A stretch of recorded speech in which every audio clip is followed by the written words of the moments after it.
kuchukua sheria mikononi mwake. Kumthulo maradek moluore jodak ma Karichen kar chung'od bura ma Kieni e kaunti ma Nyeri otamore gedo mar kambi moro mar simiti e gweng'no kagilieko midhiero magibiro kale poni oger kambino e gweng'gi. Kagilero luoro margi ewi chenro mar gedo mar kambino e kinde magichwalo paro margi mar gedo mare ma otim apisi mar ruoth ma Lusoi.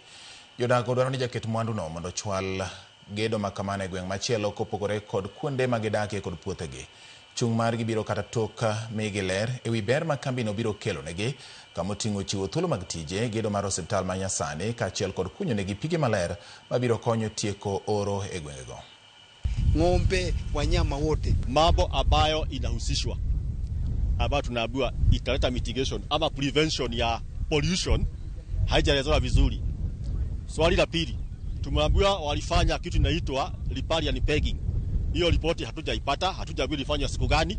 Our parents hapa wanatakiwa advantage, wanakuja hapa wanadanganywa, wanapewa other terms that they do not understand. We understand. Na tumesema we'll fight to tooth to ensure that hawa watu hawatajenga hiyo kiwanda huku. Kama watajenga pali pengine ni sawa, lakini wasijenge pali kuna watu na karibu na shule. The fact that NIMA, a representative of NIMA, the body whose sole purpose is to safeguard our environment, is not even attending this meeting. Our safeguards should come from NIMA, not the project proponents.